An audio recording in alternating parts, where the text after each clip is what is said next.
उत्पत्ति अध्याय 4 काइन और हाबील का आख्यान। आदम ने अपनी पत्नी हव्वा के साथ सहवास किया। वो गर्भवती हुई और उसने काइन को जन्म दिया। हव्वा ने कहा, प्रभु की कृपा से मुझे बालक प्राप्त हुआ। तत्पश्चात हव्वा ने काइन के भाई हाबील को जन्म दिया।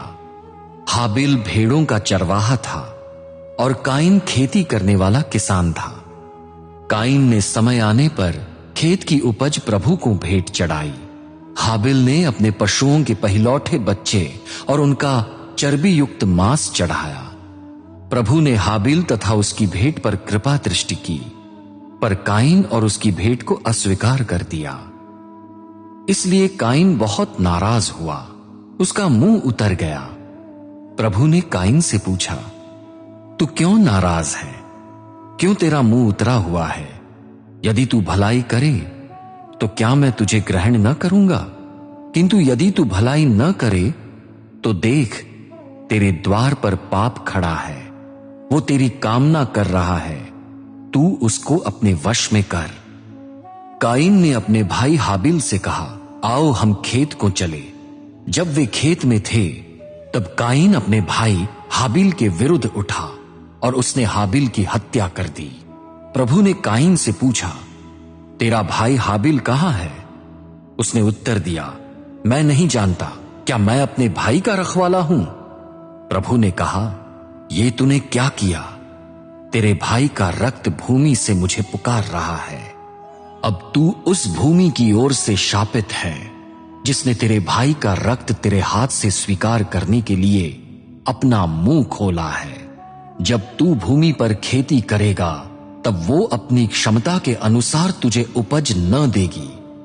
तू पृथ्वी पर भगोड़ा होगा और यहां वहां भटकता फिरेगा। काइन ने प्रभु से कहा, मेरा दंड असहनीय है। देख, तूने आज मुझे खेती किसानी से हटा दिया। मैं तेरे सम्मुख छिपा रहूंगा। मैं पृथ्वी पर भगोड़े की तरह यहां वहां भटकता रहूंगा और कोई भी व्यक्ति जो मुझको मिलेगा वो मेरी हत्या कर देगा। प्रभु ने काइन से कहा, ऐसा नहीं होगा। जो कोई काइन की हत्या करेगा उससे 7 गुना प्रतिशोध लिया जाएगा।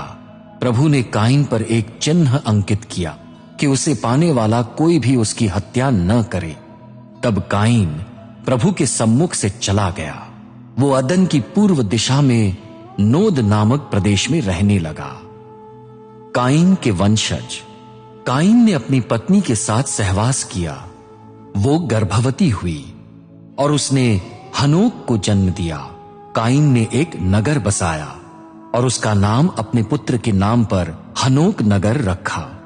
हनोक से ईरद, ईरद से महूयएल, महूयएल से मथूशेल, मथूशेल से लामेक उत्पन्न हुए। लामेक की 2 पत्नियां थीं, एक का नाम अदा और दूसरी का नाम सिल्ला था।